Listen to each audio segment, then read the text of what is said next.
आजी कुठल्या गावचा हा कुठल्या गावचा आहे? बेळगाव बेळगाव बेळगाव. मग आता इथं का आलाय? पोटासाठी आलं पोटासाठी. पोटाला काय मग आता तुमच्या घरचे कोण आहेत का?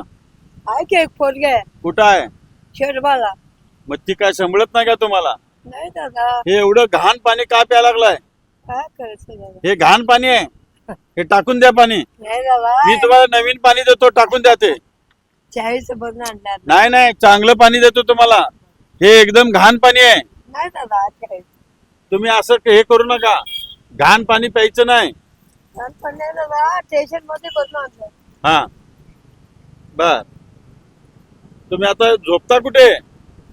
स्टेशनला. स्टेशनला. बघा, मी मिरज शहरातनं जात असताना बघितलं तर ही गरीब बाई ही फुटपाथवर उभ्या पावसामध्ये बसलेली आहे.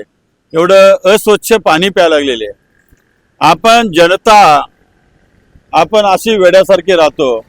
अरे ही सुद्धा एक व्यक्ती आहे, एक जीव आहे. जाता येता आपल्या नजरेला दिसतं, आपण दुर्लक्ष करतो. त्यांची परिस्थितीमुळे ही वेळ आलेली आहे. आपण आजी पाणी घ्यायचं तुम्हाला चांगलं, तर आपण जरासं जर आपण माणुसकी जर दाखवली तर या माणुसकीमुळं असे काय आपल्या आई वडिला समान असणारी माणसं चांगलं जीवन जगू देत. अहो, प्राण्यांना सुद्धा अधिकार आहे चांगलं जगायचा. मग आपण मनुष्य जात अशा लोकांच्याकडे दुर्लक्ष करतो. मी आज या व्हिडिओच्या माध्यमातून तमाम जनतेला विनंती करतो, गरीब लोक दिसली तर तुम्ही मंदिराच्या एखाद्या पेटीत दान देण्यापेक्षा अशा माणसांना खायला द्या. खरी पुण्याई तिथं आहे. तर ही गोष्ट तुम्ही करावी अशी मी रोज एक नवीन विषयाकडे सर्व जनतेला हात जोडून विनंती करतो. आजी, तुम्हाला काय खायला पाहिजे का आता? मी तुम्हाला पैसे देतो, तुम्ही त्याचे खावा ना. ओके. हा.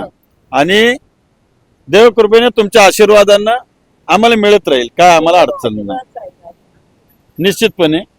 मुले बाळाला हा हा, तुम्हाला पैसे ठेवा. हा, चांगलं खावा.